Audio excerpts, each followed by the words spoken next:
Central New York, and hello, hockey fans all across the internet, and welcome to 315 Hockey Live, brought to you by 315hockey.com, and of course, powered by My Little Falls. I'm your host, Scott Kinville, and hey, we're back.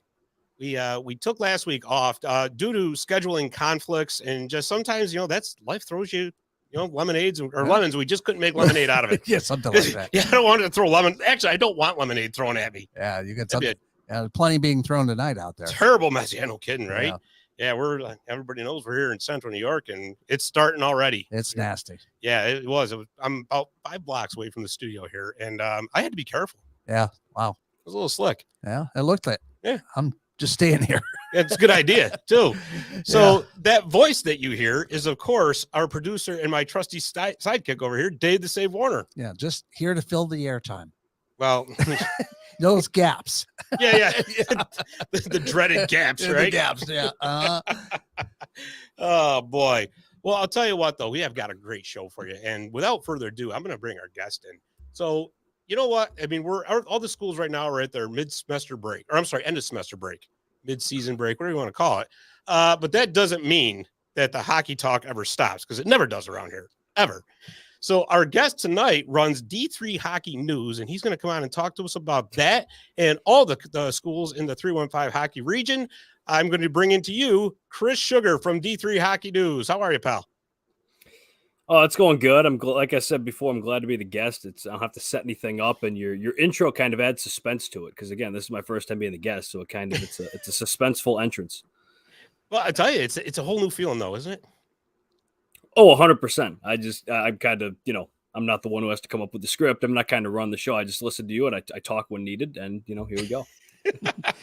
And if you don't, we have something to actually do when you here it comes. If you do that, we're with you. Yeah. He's the arbitrator of all the sounds over here. So that's So before we get talking about the schools that we want to talk about tonight, tell us a little bit about D3 Hockey News. How'd you get started with that? It's a funny story. I mean, it's kind of it almost has to be put into parts, because there was a part where I kind of stopped doing it for like probably a 6-month period. And then a guy I'll talk about in a second, because he doesn't get enough credit when it comes to this account. And it's somebody that people might not think of, or a lot of people on the East wouldn't think of. So I started, I would always go to the Laker games, because my dad, my grandfather, they had season tickets to the Oswego State games. So I was always around it. I was always around Division III hockey. And I mean, again, Central New York's it's kind of like, it's really a great hockey spot when you think about it, the amount of hockey that's kind of packed in. Like you even said with the 315, that's just packed into, this small area. And so I was always around it. And, at the time when I'd started it, you had USCHO, obviously they're the main one, doing their coverage and reporting. And then you had College Hockey Stats, which was just like the statistics, a website that a lot of people liked. I didn't get too involved with it just because I wasn't a huge stats guy up until maybe last year, the year before. And then there was d3hockey.com, which I'm not going to say the editors, or I have said it before, so we'll just go with it. It was Ray Biggs, a guest you had on. Well, he's openly talked about it on mine too, so it's nothing that he's, uncomfortable with people knowing. Right. So he ran that, so you currently had 3. So then for some reason, I guess I was just not even not happy with at the time. I just felt like reporting the scores, because I wasn't a huge Twitter guy, I guess. I just started doing it. I mean, as you could see, a very original name, D3 Hockey News. Very straight to the point. Yeah, well, hey, listen, sometimes simple is best. It's unique. So we started with that, and then funny enough, I'll mention this just because it's one of your main teams. Morrisville Woodman's Hockey was actually the first account to ever follow it. Really? Fact. Yes. So whoever ran that at the time, I assume the coach, shout out to you. So there was that, and then it had kind of, because again, I wasn't a huge social media guy, so like 100, maybe 200 followers might not seem like much to people like that are real big into social media, but the time for me, it was, because I was never I wasn't on platforms much. So then it kept growing, and I got to around and by the way, originally all I did was tweet out I tweet out every single game start and then every single game end. Now I just do the ranked start and then all the games pretty much for the final result. But so there was a lot of time being put into this. I mean, people don't realize how many games you have to type out every single, thing. So it started out that way, and then it just kept growing from there. And then I hit it was around 900 followers or so. And I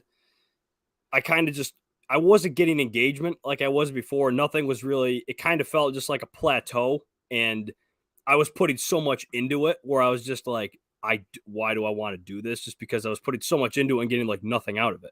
Right. And so just and again, it's not like I was working a full-time job. I mean, I was in high school. So again, it's not like I was real busy, but I mean, I just didn't, the mindset just wasn't there of like, I'm doing all this. It doesn't seem like anybody's appreciating it because I didn't see it.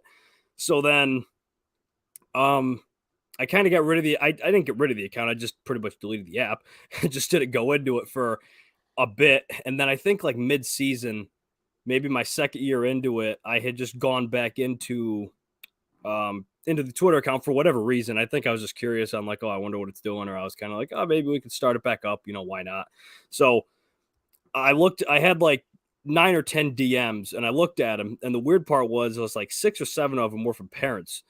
And they were like, where'd you go? Pretty much like, cause they liked what I was doing with players. Now it's like, that I had never, I had never experienced that of like people saying like, where'd you go? Like, why is, cause I never saw it, but until they said it, I didn't know it was a reality that like, oh, people actually are looking at this, even though they're not, engaging with it directly. And then there was another DM. It was from a coach. And so then that kind of opened my eyes again, is like, okay, well, now coaches are paying attention. So I then put out a poll, and it was kind of like, because this was near the end of a season, and I said, so what do you guys want to see next season or whatever? Because at the time, I only covered men's hockey. I didn't do women's hockey. So one of the options on the poll was women's hockey, and it was winning, percentage-wise. And so I got a DM from the Wisconsin Eau Claire women's hockey account, which is run by Coach Eric Strand, which is who I kind of alluded to earlier, is the one who doesn't get enough credit, because he said, do women's hockey next season. And me, for some reason, I would never say this to him now, but at the time, I guess because I didn't know him, I just said, well, get me to 1K, meaning 1,000 followers, and I'll do it. Mm-hmm. I think I was at like 920 or something. And he got me to 1,000 in like less than an hour. So he did that, and I was like, okay, well, I guess I have, because now I committed to it. Like I told them I was going to do it, so now I have to. And so then, after that, it just continued to grow and grow and grow. And then I kind of expanded. Obviously, I've expanded to more things as time's gone on. But it's kind of had stages. Like it had the early stage, and then it had the kind of the plateau where I didn't really want to do it, and then I stopped. Then he sent me a message. I talked with him. I still do frequently to this day. And yeah, here we are. I mean, it's the biggest spurt of growth was last year. And now it's just, a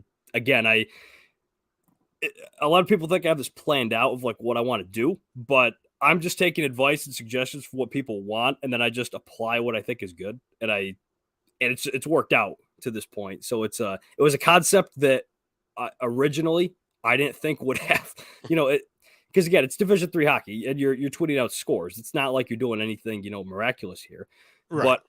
But an important part of this is I caught it at like the perfect time unintentionally, because USCHO, now obviously I write for them, so I'm not going to, bash about it here, but like, if you look at the Twitter history, you can see it. I mean, they weren't doing, at least in my eyes and many people's eyes, for, whatever reasons, their fault, not their fault, however you want to describe it, the coverage wasn't as good for scores.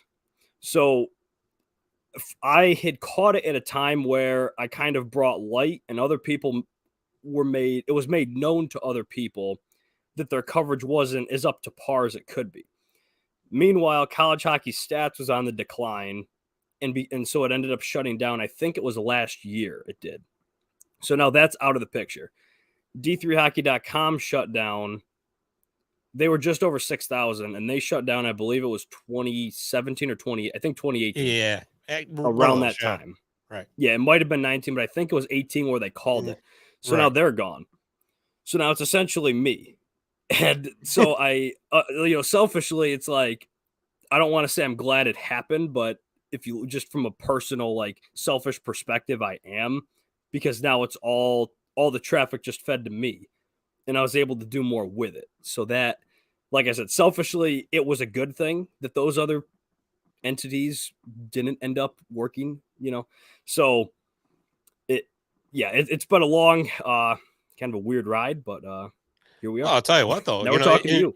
In pro wrestling terms, it sounds like you won the D3 Battle Royal. Kind of. I mean, when you put it that way, it's, I guess I was just the last one standing. Yeah, exactly. That's the last man standing. Yeah, exactly. Yeah. Besides USCHO, who's, obviously they're going to be here because, the Division 1, Division 2, sure. Well, 2/3, whatever you want to call it. They do all the coverage and all the articles, so they're going to be there, obviously.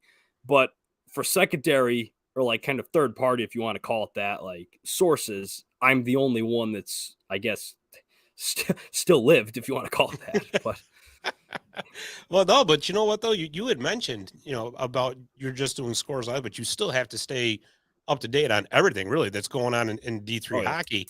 And I'll tell you, like with us with 315 hockey, we have 11 programs that we're, keeping track of. 8 of them are D3. And I'll tell you, that's hard enough. I couldn't even imagine trying to keep track of all of D3. How do you do that? It's so, what actually helps now, and this is, again, put it to perspective. Now, at least I'll use USCHO for the scores if they're there for live scores, just because it's convenient. I'm not, Sure.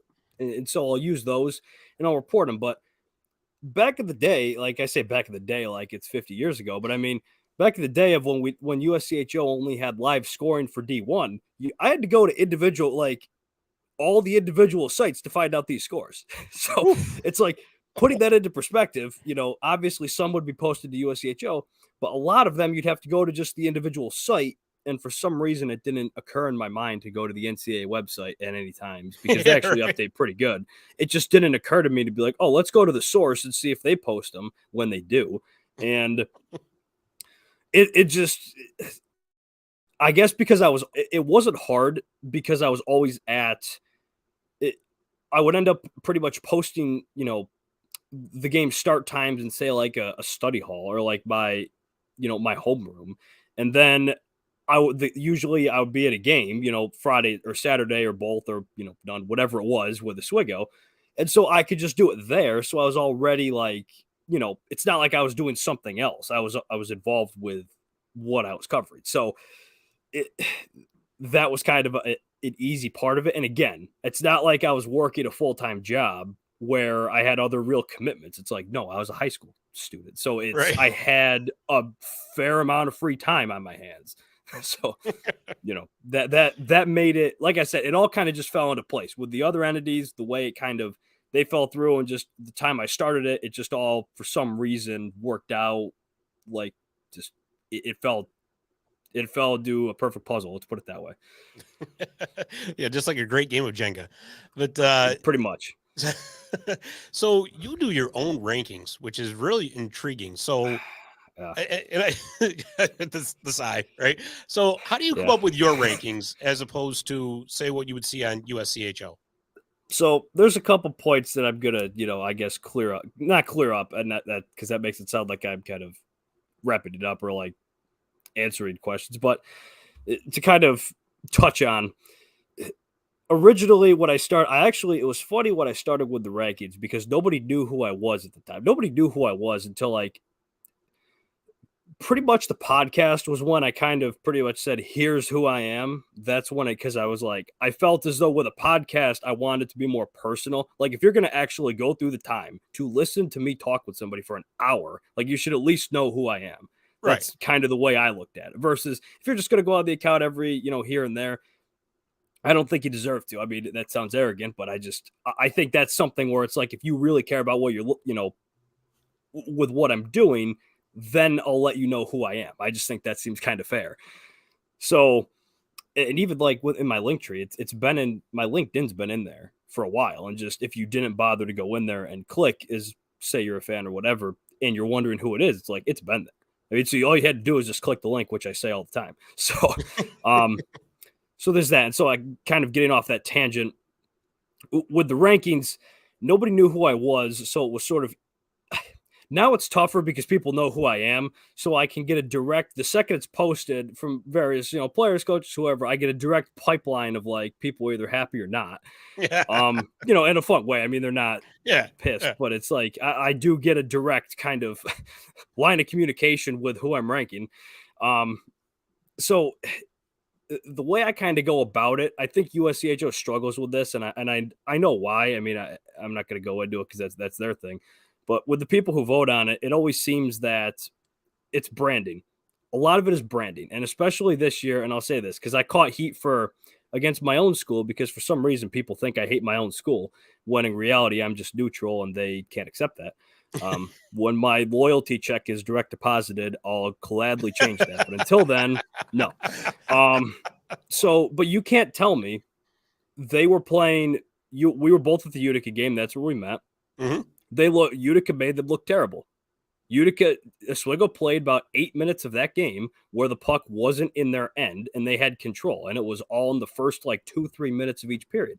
Other than that, Utica controlled the entire hockey game. There was not a second of that game where you said, besides the first 2 minutes of that game, where you said, man, Oswego looks good. Like they look like they're going to win this. It's like, no, there was never a second of the game where they looked like that. Then the previous night, they go and lose to Morrisville. It's like, no offense. I know you cover Morrisville. No offense to anybody here, but Morrisville's currently 5-6, I believe. Right. Not Oswego exactly was a top known. 10 team, and that's correct. It's like Morrisville, they're 5-6, not exactly a SUNYAC powerhouse at the moment. Again, it's a factual statement. Mm-hmm. You then get embarrassed at Utica, but you drop I think they were still ranked like 10th or 12th. I think it was 10th. Yeah. I get that the teams around them lost, but that makes zero sense to me. Like if this current week, you are not a top 10, 15 team. You might have been the week before. You might be the next week. You might go and beat, hypothetically, if they had Hobart the next week, you could go beat Hobart. Guess what? You're now a top 10 team again. But at the current moment, you're not. Right. Nor did you look like it in either game.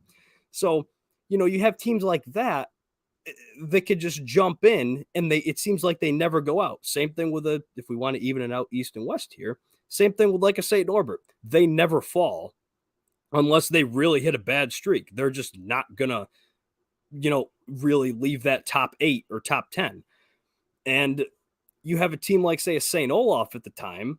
They lost to Augsburg. It was 6-5 in overtime. They were about a foot from winning the game, because the puck, the way they lost was it was a deflection, and the puck was about a foot from going across the line. Augsburg takes it down, scores, they win in overtime. Okay. Augsburg was number 2 at the time, I believe. It was 2 or 3. Right. I think 2 3. Or was it? Okay, 3? maybe it was. It was one of those. Yeah, whatever it was. It was Utica was either 2 or 3 or whatever it was. So you know what? I think you're right. I think they were 2 because then they flip-flopped. Yeah, so Augsburg, they beat him 6-5 in OT. Neither team clearly had great defense that game. Is there 11 goals in the total game, and it was 6-5. So you got to you can't. If anything, what you're going to do take from that game is it's either St. Olaf's got something, they still lost, but they've got something because they can keep up with number 2. They then beat them the next night. They're still not ranked, and they're like 8-1-1. Or 8-1-2 at the time, because I think the 8-1-1 was the week before that I had them ranked. So, and shout out to Coach Effinger, by the way, he's a great guy. With St. Olaf. So, but you have a team like that doesn't have the brand, that just shocked everybody last year, and they can't crack the top 15 for anything. And it's like, and then they'll lose a couple games, and then like, I guess in the voter or the public mind is, well, see, they weren't real anyway. Okay, well, again, Oswego wasn't real this week. Clearly, certain teams aren't real that week, so you shouldn't be ranked. It's not a detriment to be out of the top 15. It's that week you were not.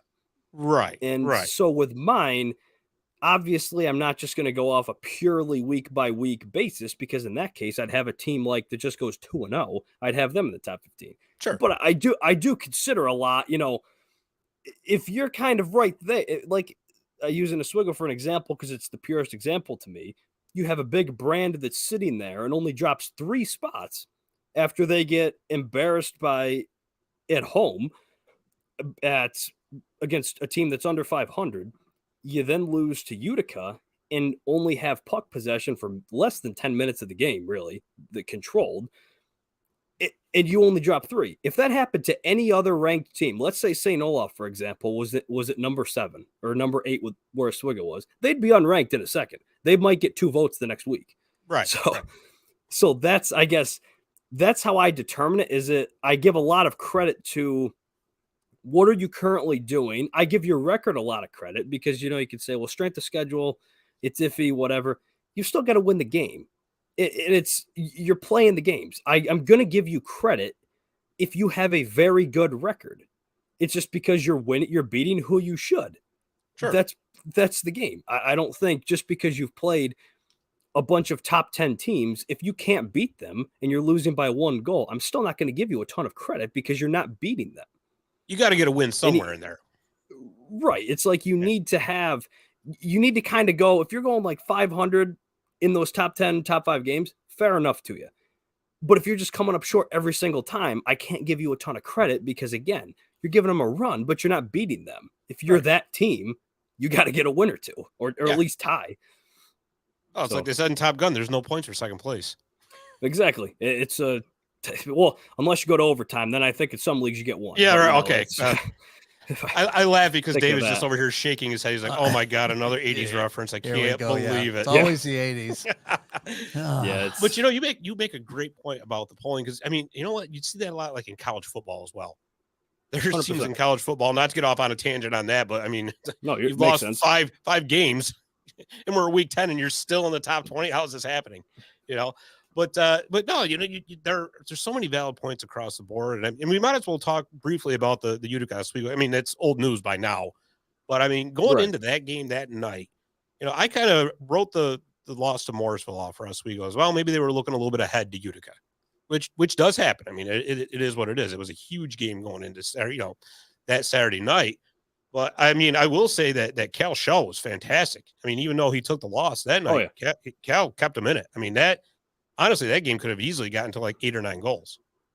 That's my friend John that I was with we were both saying it could have been like 4 or 5-0 pretty quickly if he wasn't, standing on his head pretty much the whole game. And then obviously he let it some, but he was under pressure the whole game. None of that game was his fault. I mean, maybe you could say the breakaway was, but besides that, none of it. Right. If anything, he kept them in the top 15 because if they lost 8-0, I guarantee they got at the top 15. Little signal problem here. He'll be back. This happens sometimes on this show. But it's not us. I think our signal. Oh no, but fine. I mean, believe me, we've navigated this water before. So his head moved a second. Are we good now? There we go. There he goes. We good now? It was all right. There we go. Now we're back. I love my MTV. Yeah, no, we've been good.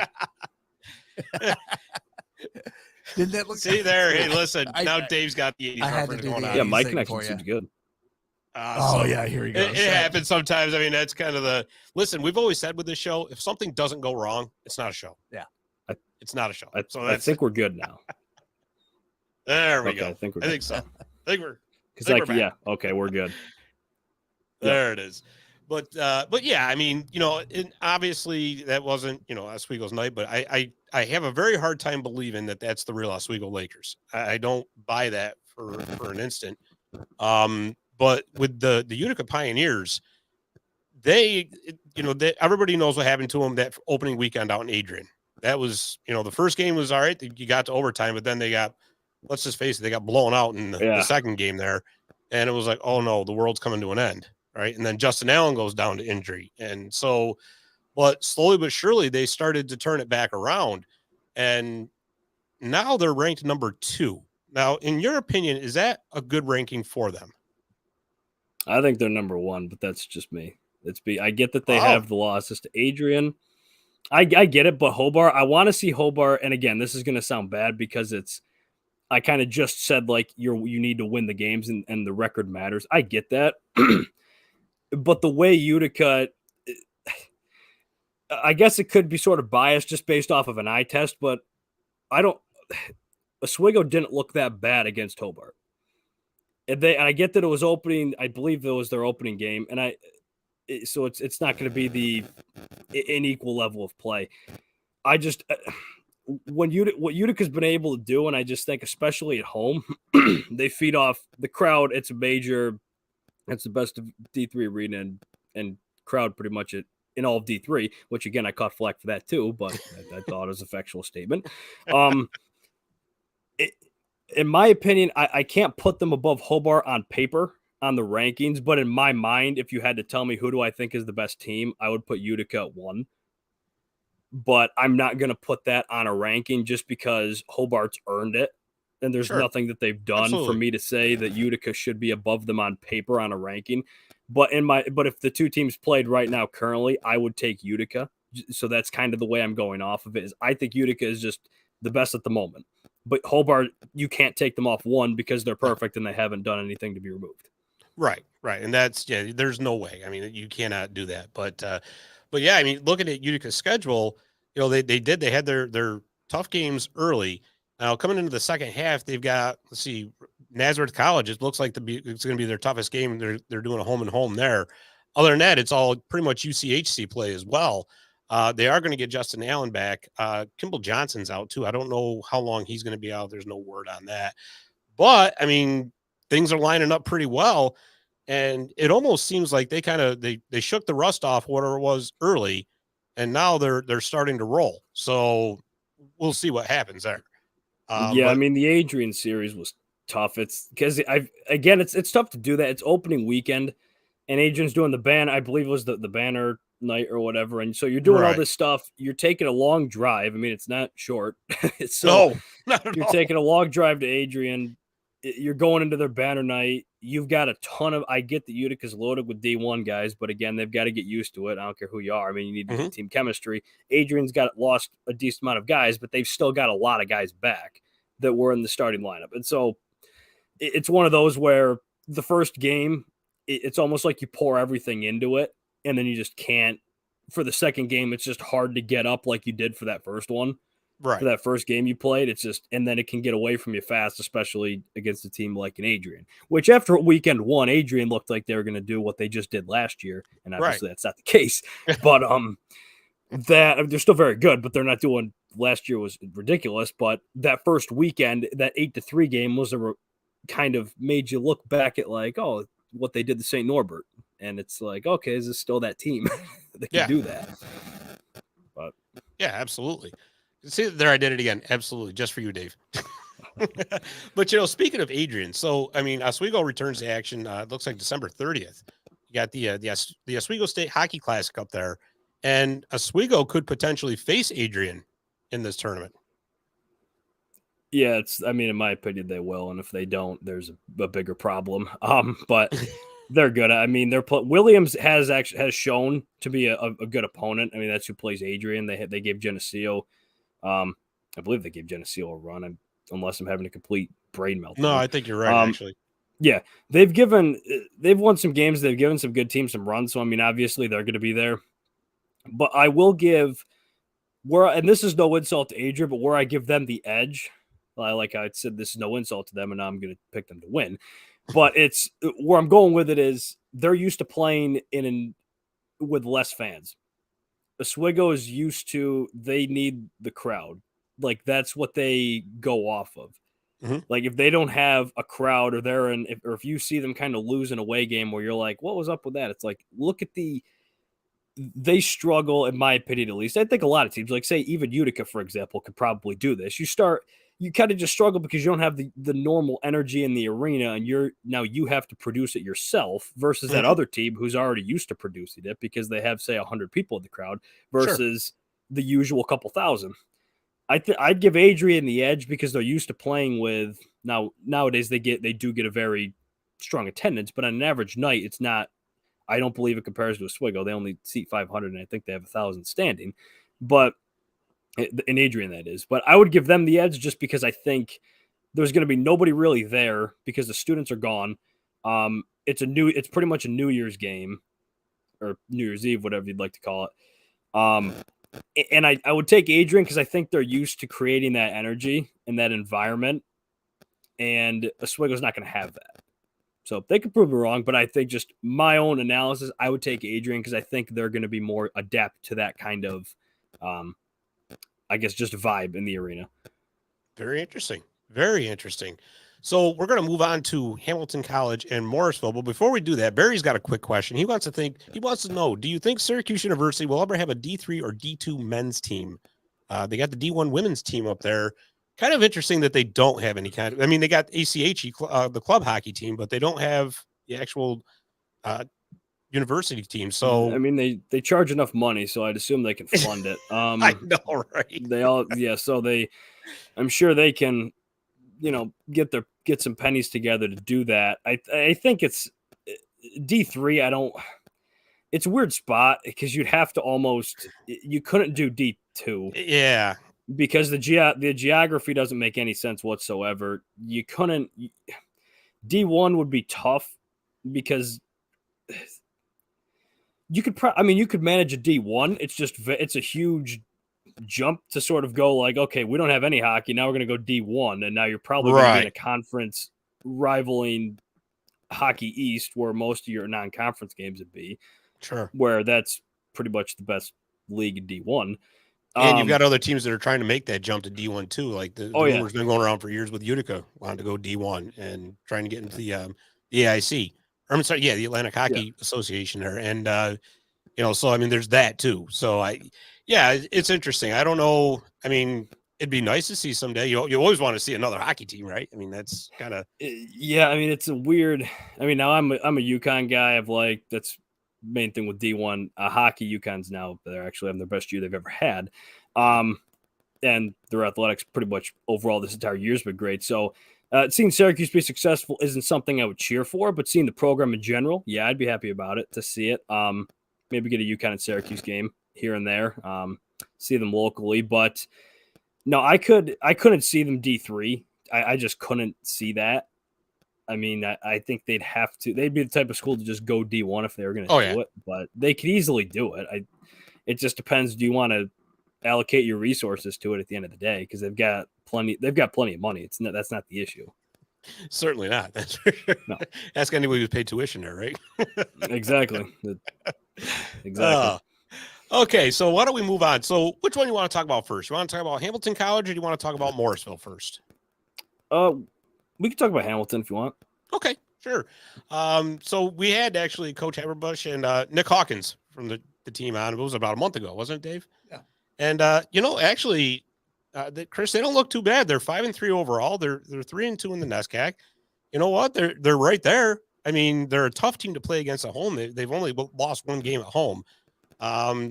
What's your thoughts on Hamilton College? I'm more familiar with Hamilton with a lot of schools. I'm more familiar this year in particular on the women's side because I'm writing for it. So I'm more, instead of just knowing scores, I actually I have to essentially know more of what's going on and talking to coaches and stuff. So the men's program I did see, I believe they beat Trinity. And so that was a big win. And 5-3, the NESCAC's tough. I mean, you start late, so you never really, it's hard to really tell who you are because you're going to find out later than you are the other team. So I think right now, the second half, I think you find out a lot more because you're playing more midweek games and you don't have the volume to really tell. And that's on either side, men's or women's. It's really hard to, except on the women's side, they have the advantage for some of the NESCAC teams like Middlebury. They usually play in some tough tournaments, so you can kind of see who they are. Mm-hmm. But no, in terms of the men's team, I think you just need to see more volume, but obviously win over Trinity is a good win. I mean, so there's promise there. On the women's side, they swept Endicott, who was ranked, I believe, 15th with USCHO, and I think they have another ranked win on there. They split with Amherst, I believe, didn't they? That's Amherst one loss. Now, so let's see here. Yes, they did split with Amherst, and then I believe they swept Endicott. Yes, you are correct there too. Well, you got a mind like a Venus flytrap. You know that? Well, like I said, the women's game I've had to pay more attention to in terms of just writing articles about it, so it's more Right. there. Unlike with the men's, I've kind of just briefly floated over a couple things or a couple aspects of each team. So Hamilton, I mean, the NESCAC's the best women's conference in my mind. I don't, if people want to dispute it, that's fine, but I think it's hard to do that. From top to bottom, you have teams at the top, like the Middlebury, who's always going to be a title contender. You can't count them out, whatever their record is, even right now after the 2 losses to Amherst. But then you have the team like Amherst, they just beat Middlebury, and they're always a title contender. Right. And so you have Amherst, who's always usually a top 15, top 10 team. So they're there. You have Endicott Endicott's CCC. Yeah, that was a mental lapse. Hamilton. Yeah, the team we're talking about. They're always ranked. They're usually ranked in your top 15, usually more 10 to 15. You don't normally see them get into the top 10, but they're usually 10 to 15. But I just think the conference from top to bottom has the most depth. There's no real, obviously you're going to have your bottom. There's going to be a drop, but I think the drop is less severe than other conferences. Like I believe it was the MIAC. You had, their top team, you have a total contender, and then you have like 4 or 5 teams that don't have a win. And this was like a couple weeks ago.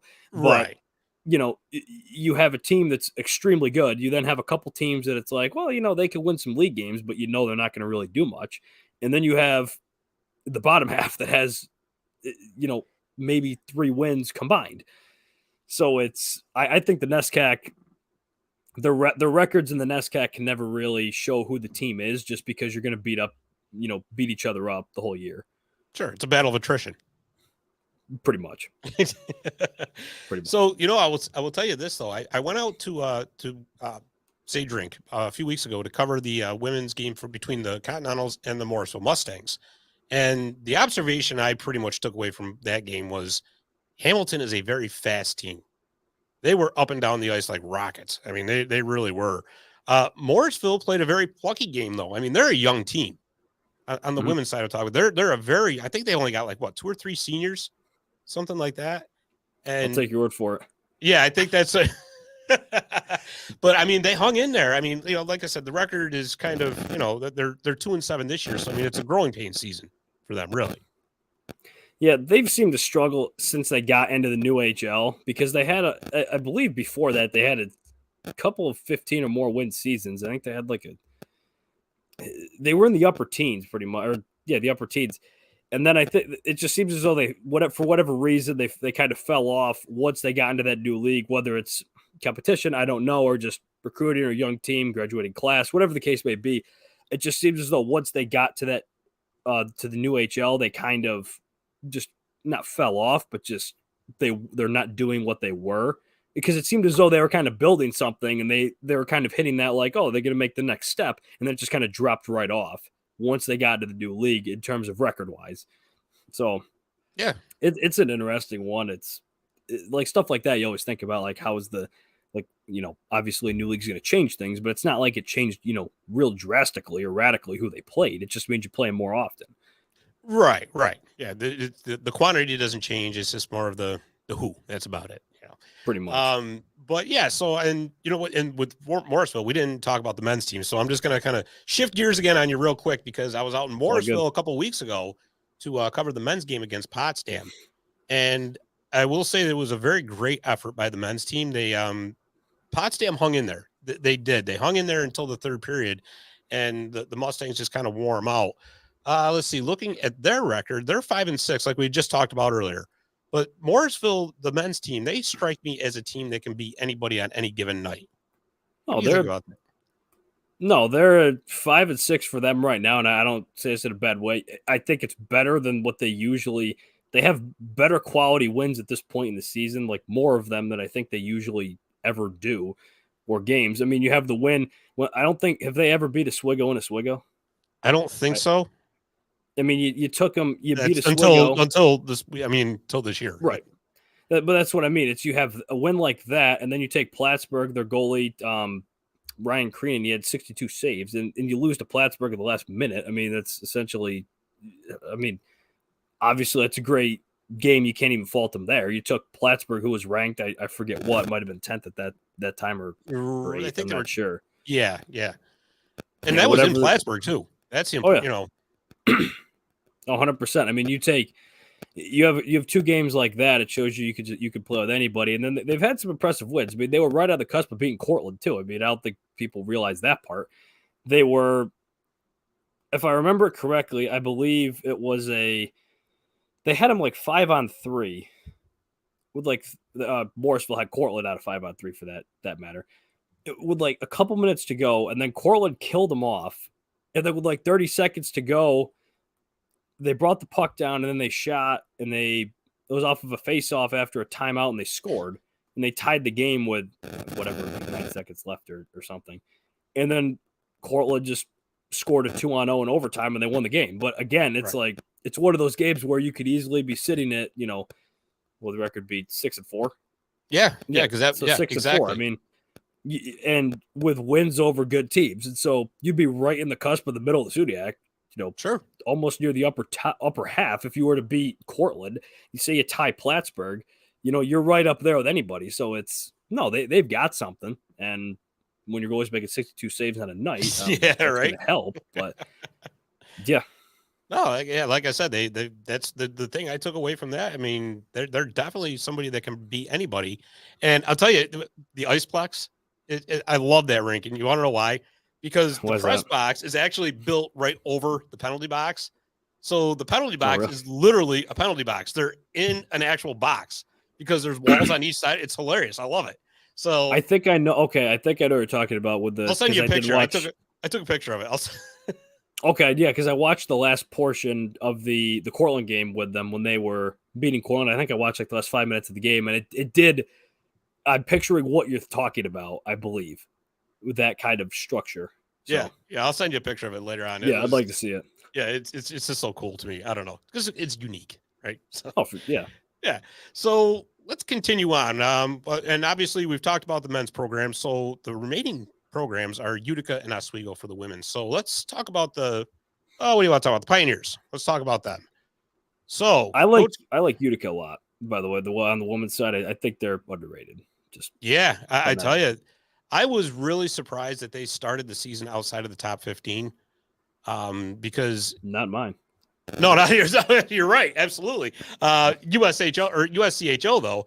I mean, exhibitions are exhibitions, right? But Norwich only beat them 1-0 in the exhibition. Throw that out the window. They opened the season at Elmira and they only lost 2-3, and that was off a bounce, really. So, I mean, other than that, they've been rolling, and I mean, they got a fantastic top 6. Angela Hawthorne, to me, is one of the most underrated goalies in D3. Coach Clausen's got him playing pretty well. What do you think? I mean, I think they're right now. I think they're at the top. I forget what I have them at. It's just it's sometimes it's tough to rank a team like Utica. It's tough to put them above a certain threshold because the teams above them are just playing a better schedule at that point and are doing better things. So it's tough I can't put them above real high because again, you're winning the games you should, but the teams above them are just playing loaded schedules. Right. And so, but I mean, they're handling business like they should. The game against Elmira, not many, I believe, thought they would win the game just off of Elmira's Elmira. And they got, they kept it close. There was, I believe, a controversy over a goal that was, kicked it or whatever the case was. It's not like it was a decisive 5-2 or, blowout game. They were right with them. And then they've blown out the teams they should blow out. They've, pretty much handled business everywhere they should, except for the one tie. I believe it was with Arcadia. The tie, yes, it was Arcadia. And that game, the Arcadia goaltender was just outstanding. I was at that game, and she was amazing. Joe Coates was her name. And she made the same thing Ryan Crean did. It was like 62, 63 saves. I mean, she was the reason that they stayed in it because Utica was all over in the offensive zone everywhere. And she, like I said, she was great. Yeah, and that's like the not to get off topic, but like the New England College goaltender. I'm forgetting his name, but he made I believe it was 65 saves against Babson, and they beat him. Yeah, Babson outshot him like 65-16. Yeah, and they lost like 4-3 or 3-2. or whatever. Whatever it was just something. It's the goalie can have that type of day. That's why it's that's why they're there. But Right. it could things like that could happen. Yeah, absolutely. I mean, that's the beauty about hockey, right? One yeah. great day from a goaltender, anybody can do anything. I mean, it's awesome. But yeah, I mean, you're absolutely right. And looking at the schedule, obviously Elmira was the toughest game they've had so far. We just talked about Morrisville. Morrisville nearly beat them in Utica a few weeks back. It was, Morrisville played a great game too. I mean, there was no doubt about that. Looking ahead, though, they're going to get, the number 15 Oswego State Lakers, second game back from the break on January 10th. And then after that, they're going to play Hamilton College too, which that's a really interesting dynamic too. So 13, 14, 15th ranked teams, at least according to the USCHO, are right here in Central New York. So great times hockey wise. But like you said, then they're going to close the season out against Nazareth, who's number 12. Like you said, they're winning the games they got to win, but now they got a few chances coming up on this schedule to really prove themselves as well. Yeah, and I also kind of a side note with just the facilities, and now that they have the Nexus Center, they're playing. I think they're going to be splitting time in there, whatever the case is. I mean, I think that something like that helps them now and in the long run, but I think just in general, you have your own space now, and I like it, and it's a harsh reality of the men's and women's hockey. Women's hockey gets less attendance, way less. Yes. It's a harsh reality, but it just does. So I think and I was talking to somebody about this, putting them in the Nexus Center, I just think is great because you have seating, but you don't have the odd where it's right. Like, let's say you get 250 fans. Okay. It's like, oh, it takes up half a section. Cool. Versus you put them in the Nexus Center, you can create an atmosphere. You have the catwalk above. You have an actual atmosphere that you can now have. It's got to be more fun. I mean, because you can actually, the volume, the atmosphere, just in general. I just think it's better for them in the long run and kind of gives them more of a home ice advantage versus having them play in, say, the odd most of the time, where you have fans, but you really can't appreciate who you have there because at the Nexus Center, they're literally on top of you pretty much. Right. Versus the odd, everybody's kind of spread out. You might have some people in one corner or a little cheering section here, but the Nexus Center, it's right there. So I think that's a big dynamic that could help them a lot in the long run. Yeah, because the odd can feel very cavernous when there's when you have the normal crowd there. Did you get a chance to go over to the Nexus Center when you were here? Yes, when I went because I was actually at the Wilkes when Wilkes came to Utica. I was at their first game. Okay. 7. I was there, and so I talked with assistant coach Nick Theriot of Utica, and he showed us over. He told us where to go, so we headed over there and checked it out. It's really nice. I mean, I was told it's booked for like the next 2 years or something with tournaments. It's awesome. It's a moneymaker. Oh, for sure. The fact of being nice, it's nuts. I know, it's kind of a weird dynamic because if you go back and forth between the odd and the Nexus Center, all the money they put into the odd and the odd's great, but then like the brand new shiny toy is right next door. It's like, wow, this is weird. Yeah, and I mean, it's impressive. Like because again, I'm not insulting other schools here, but the Nexus Center is, if you were to put them in there, it's nicer than half the D3 arenas. Well, I mean it just is. Yeah, I mean that's going to be a heck of a recruiting advantage for Utica too, to be able to say, look at the facilities we got to offer now. Oh, and then like you alluded to, I mean, when they go D1, because I mean, in my opinion, they'll probably go in probably 2 years. I haven't heard that from anybody. I'm just believe me, around here that's the constant rumor mill. When, where, what, Yeah, and I just think it'll probably be about conservatively 2 years. It'll help them because you need to have facilities to compete, and being a new program, you need to have that. And so I just think it can't hurt, obviously.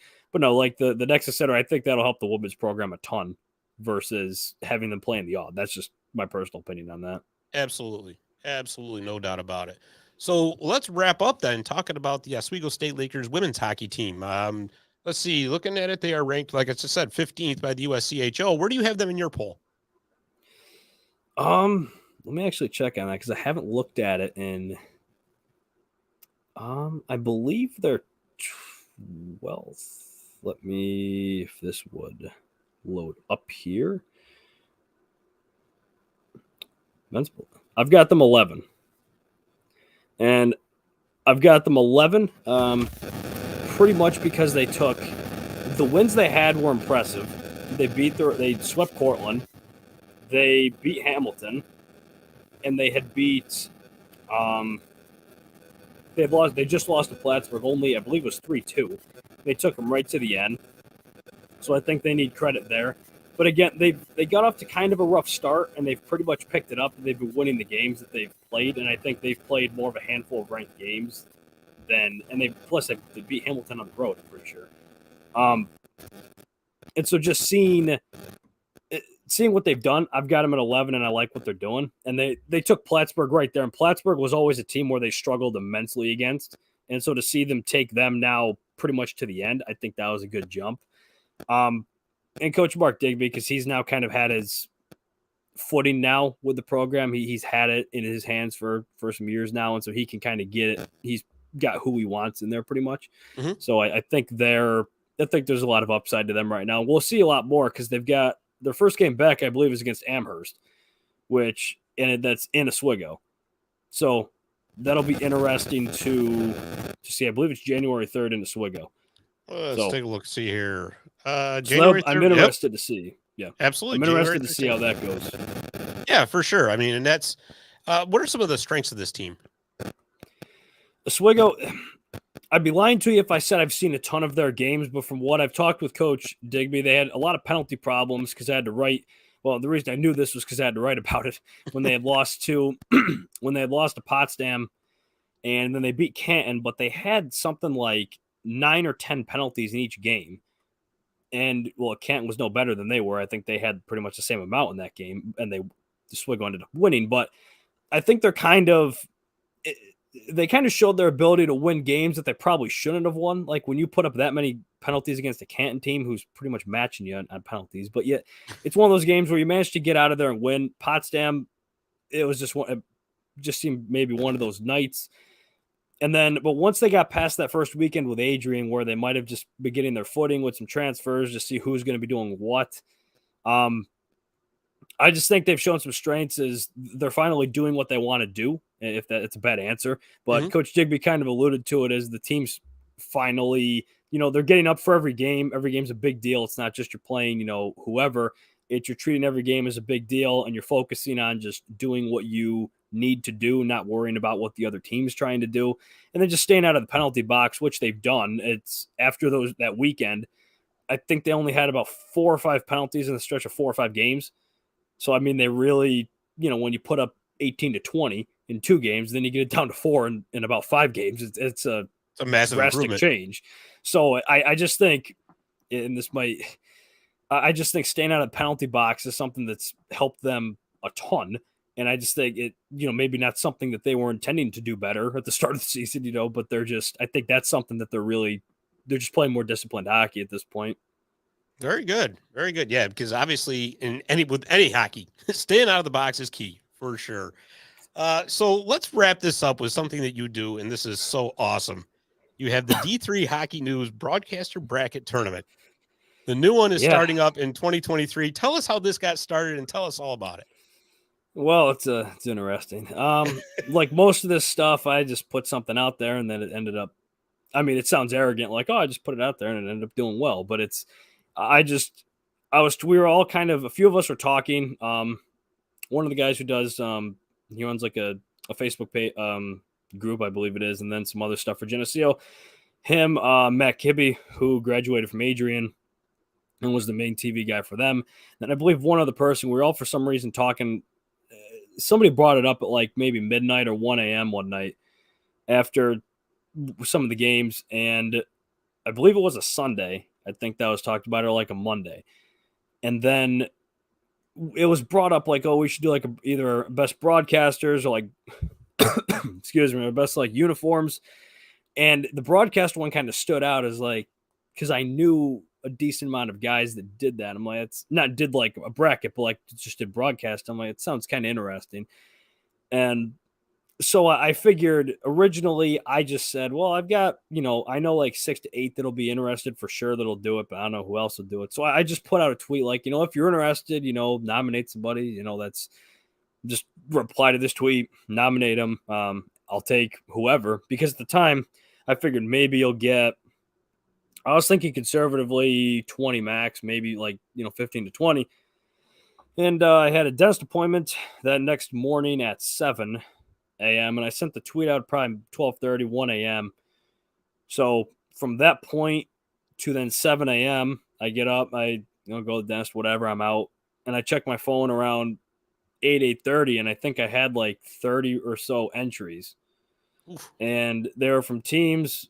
They were from they were either from team accounts, the broadcasters themselves, SIDs or sports information director accounts, or just like fans that nominated. And then I was like, okay, we have a kind of a problem, as I have no idea how I'm going to do this. I just, set it for whatever. Whoops. And well, so then I put I put a cap on it at 40, and a few people were mad that they didn't get included. And I'm like, look, I didn't even know this was a thing. I'm like, I don't even know what I'm going to do. I just have, it's like, it's your best guess is mine. I don't know. And so I ended up trying to set it up. I got 40 entries. I ended up filling up. So we did it last year. It was run under a Twitter poll. Just put it up, and then you have 24 hours, retweet the heck out of it, and people would, go at it. And so, funny enough, I'll kind of jump to this. The final of it, it was between Wisconsin River Falls and Scott Hall and his, like, I believe he runs it, and then it's like a student group that he pretty much oversees it and helps run it. And then Matt Meisenbacher of UMass Boston, who didn't even have a Twitter account and really know this was going on. The SID was just relaying information to him, and he'd put out a quote when he won each round and be like, thank you, whatever. Let's keep, going pretty much. So we're going through this, and it's near 50-50 the whole day for the final. Nobody really gained 2%. It was pretty much, it was just always within 1 to 2%. So we're getting to maybe like half hour, 20 minutes left. We're pretty much like tied. And I sent a DM to a friend of mine, and I'm like, I'm gonna, a few expletive words were used if this thing ties, because again, we're talking like thousands of votes. This thing ties 1,050 to 1,050 or something. It was either 1,150 to 1,150 or 1,050 to 1,000. It was one or the other. And this thing ties. And I'm just looking, I'm like, this is like the odds of that happening. I know. Right? I'm like, and the best part about Matt doesn't even have a Twitter. So if he just voted for himself, this whole situation would be over. So he didn't even vote for himself. And he actually made a Twitter account after he won, because I put him in a group chat. It was the SID, the UMass Boston, and then Scott Hall. I was like, look, you two tied. Is it fair if I'm like, I was talking with a few others. I'm like, and we kind of decided a fair way would be just go with who got the most votes for the whole tournament through, all the rounds. And I said to those two, I'm like, are you okay with this being the deciding factor? Because I'm completely fine with doing another one. I'm just telling you, it's not going to do as well as the first one. It's going to be like it's not really going to seem as much of a big deal. Right. Because the second one's just not going to be that. But I could do that if you want. So they were both cool. The total votes. So Matt Meisenbacher won of UMass Boston. So then he made a Twitter account afterward and said, thanks, even though he didn't vote for himself. But that was that. But I guess to kind of go back to the framework of the whole thing, I had people submit clips that I would then just attach into a thread. I would put their name, attach them in a thread, and then that would be below their poll. I did have somebody buy votes, which that got their school removed. That was Elmira. That's somebody funny. Buy some votes. Well, the issue was, I don't think people realized how like OCD I was about this thing, because there's a lot going on. This is like the round of not 32, but like it would have been the second round, which I'm thinking of like a March Madness bracket. Like it would have been the second round of this thing going on. And Elmira, they're against Lake Forest. And it's like, I think Elmira was at like 60%. It was like 60 to 40 or 60 to 30. Fair enough. But there wasn't a huge sample size in, so the percentages are obviously going to be massive. But I think there might have been like 200 votes in there. And it might have been like 60%, 30%. But I was looking at these things like frequently because, again, these numbers are going nuts. And I'm just like, I'm just trying to see what's going on because the Twitter account's blowing up. And I then look 5 minutes later and Elmira's at 93% and Lake Forest is at 7%. And there's 900 votes on this poll. I'm like, okay, so I'm just going to assume the massive media capital of Elmira didn't just get, the word out this quickly because, no offense, there's not much there. They're on board, though, man. They're on the train. Yeah, so clearly I said, look, I can't let you through because then if everybody's going to start doing it, I'm like, all right, you're out if that's what happens. And I wasn't blaming them, the broadcast, or anything. I like Elmira a lot. I know the SID. I know the women's coach well. I've talked to the men's coach, I believe, once. And it's just once. And so then the SID, at the time, I didn't know them as well as I do now. They weren't thrilled. It was like, well, do you have proof of this? I'm like, well, not directly, but I mean, logically. Let's do the math here. Yeah, it's like, because they're like, well, how do you know? Well, again, it's who got, the percentage changed. There were 800, like 500. No, it would have been 600 because they were around, they were around 200 votes and it got to be like 800 or 900. It was around 600 to 700 votes in a matter of 5 minutes of when it refreshed. Clearly and they all went to one side, by the way. It's not like there was any on the other one. So that happened. But no, otherwise it went great. The seating, I had to put out a PSA at the start of this. A PSA, I believe the tweet was like, PSA, if you're a 10 seed, that doesn't mean I think you suck. It just means somebody has to be it. Yeah, right. And I don't know. And most of you, I don't know. So sorry, Northland, I don't know you at the time. Now I do. I know him well. He's a great guy. But and he was cool. He had no issue with it. He was like, the school's got an enrollment of 500 people or something. And I'm like, it doesn't mean I think all of you suck. It's that you gotta be, I don't know. There is no such thing as home rank advantage here. No, it's like, I tried to make it kind of fun matchups. Like I had like a Plattsburgh Oswego in there. Like I had a St. Norbert and Salve, I think it was. I believe it was one of those two of those Wisconsin teams or something. I tried to make it kind of fun matchups between teams that usually have, say, a rivalry, but also kind of balance it in the sense of like, okay, these are the major names of like, when you think of D3, like hockey, like media or like streams, I should say, like stream quality broadcast. This is who, like Ray, I had it as a 1. Okay. He's who you think of. And like Oswego, I had them as that because they have a huge program in terms of communications. Adrian, because they had Matt was doing a ton of work with the TV program. So that's kind of, it's not that I, ranked it as like, I think you're better than this or that. It's, right. A lot of it was winging it. And a lot of it was who stands out the most just online and I guess in the media space. So don't take offense. It's okay. No, I mean, and if you did, well, have at it. But it's, it went well. It was something that it allowed me to associate a face with teams that I might not have known before. Like, for example, I use this reference now, like with John Garver. I just had him on my podcast. He's with Wisconsin Superior. I haven't talked with really. Nice crickets. Well, because Barry put that thing up there. I see. Yeah. I haven't really talked with anybody from Superior, but I talked with John from the bracket, and so that's kind of who I associated with Superior. And same thing with some other schools. I know the school by their broadcaster or the team, not necessarily the team itself or the coach. So that was a cool thing I kind of found out that's who it just kind of connected me to a lot more people. And then even within it, and a lot of people commented about this. A lot of them are friends now, or like they talk, or like they got to meet people from, some of the Eastern guys got to meet the Western, vice versa. And they were just chit-chatting back and forth. And like, I know one got some paid gig because of it, because he ended up knowing somebody, from that bracket. And so it's kind of a cool thing. I mean, it turned out to, you look at the huge, the whole picture here, and just from some idea, it became that, other connections that people have, setting up, big money. It was a cool thing that it's unique, I think. Yeah, that's awesome. That is awesome. So when does the latest tournament start? And well, how do you vote in it? Well, it's probably going to be, I'll probably start doing the entries. It's going to be a little easier this year, actually, because I think with Twitter Blue, I could post a full media clip. Before last year, they were limiting what you could post. So some clips wouldn't work. Some had to be linked. Some have to be. So this year, it should be easier, actually, to do that.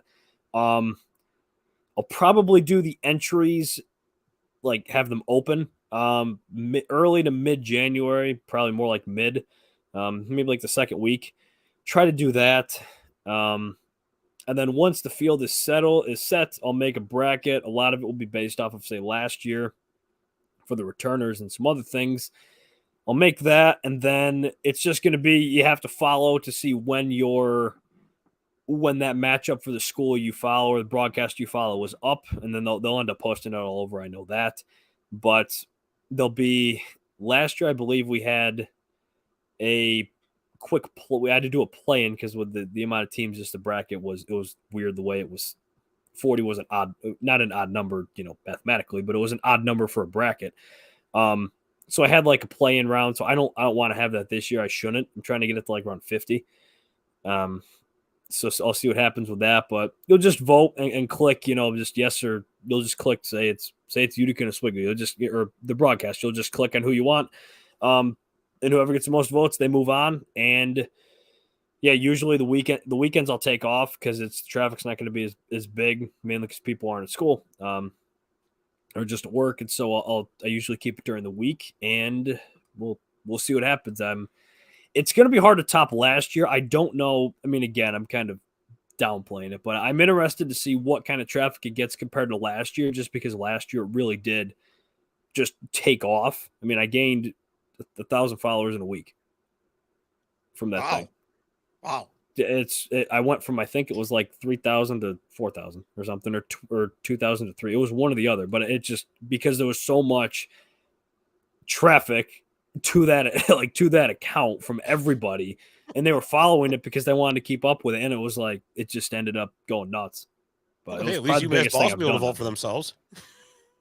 Oh, well, right? Yeah. I mean, yeah, again, I said, awesome. I'm like, you awesome. won either way, but you could have just got it over with. This is so great. But well, Chris, this has been so much fun. So let's wrap this up by telling us everything about D3 Hockey News, the podcast, where we're going to find you on social media, everything. Let us know. Well, it's a real hard name. It's D3 Hockey News with 3 I's, just DIII, and then Hockey News pretty much everywhere. The podcast, it's D and then the number 3 and then just Hockey News Podcast or something. It's on Spotify, but it's plastered in the link. So just on my LinkTree in the bio of the Twitter, the Instagram, it's all there. I have my stickers. There's stickers on there. If you want some, I could send some to you. Cool. They have, because that, and speaking of which, it's the stickers. That's they're on around, I believe the number's around 50 goalie helmets, and then some skaters. It's on a full team, so the logo is actually on the helmet. Oh wow! For example, like one of the local teams, like Cortland, it's on the men's team. It's on every helmet. No kidding, So, that's awesome. It's on there. Some other teams just come to mind. It is funny seeing it though, like because I'll get sent pictures, or just they'll post it, and it's because it was the prominent. It's on the whole because some coaches ended up getting them for their whole goalie staff. So like all the goalies have them, or some goalies had individually reached out and said, I want to have it on there, and so that's how that went. And yeah, so that was a cool thing. They're mainly on the back plate of the helmet. That's really cool. Helmet. So it's that was one of the cooler things because it's one thing seeing. It's one thing seeing a number or like saying you're going to do something and seeing people saying, yes, I'll do it, or seeing it like in a photo. That's another thing, like just like going to a game and you see it on there. It's just funny because it's like, you don't think of that. Right. So, absolutely. Absolutely. Well, I'll tell you what, I'll make a deal with you. You send me some D3 Hockey News stickers, and I'll send you some 315 Hockey Live stickers. How's that? It works for me. The great sticker trade over here. Works for me. Awesome, man. Awesome. Like I said, we'll put all that stuff right in the info for this episode too on our YouTube channel. So, but Yep, no, I'll retweet and put up whatever on this episode, and we'll, there you go. Absolutely. Hopefully and of course, gain from it. And of course, we will stay in touch because I got to send you that picture of the enclosed penalty box anyway. So that's yes. And hopefully when the Frozen Four is in Utica, we'll it's easy absolutely to be there. We'll make it a point. The reason I say it's probably going to be there is because I think at the current moment they're the only one that's suited to host it. There you go. That would be awesome. Because that's another thing people don't realize. Just because you have the top seed, you actually need to meet requirements, and currently Hobart wouldn't meet the requirements. I did not know that. Because you don't have they wouldn't have the capacity and just other various factors. So currently Utica would have it if the rankings were to stay right here. Utica would get it as the 2. So well, that's very interesting. I did not know that. That's awesome. Yep. All right. See that? You learn something new every day. And I just learned something very awesome. So happy. There you go. All right. Well, Chris, again, thanks a million for coming on. I appreciate it. And like I said, we'll be in touch. And have a great holiday, bud. Yeah, no, I appreciate you having me come on. Like I said, the being a guest was nice. It was interesting. I wasn't the one, I guess narrating the thing or coming up with the question. So it was nice. And I enjoyed it. It was a lot of fun. Yeah, absolutely. Thank you so much for coming on. And like I said, we'll be in touch. So that was Chris Sugar from the D3 Hockey News. Very awesome. So that's it. That's all we've got for 315 Hockey Live tonight. Just a quick update. Like Barry's been letting us know, looks like Cleveland just took the lead on the Utica Comets. They're playing out there in Cleveland tonight. So if you get a chance, listen on K-Rock or watch on AHL TV. Everybody, we want to wish you a happy holidays. Stay safe, especially up here in central New York, because we're about to get bombed with a storm and once again. But anyways, I'm Scott Kimball. That's Dave Warner. We want to thank you for listening, and we will see you next week on 315 Hockey Live.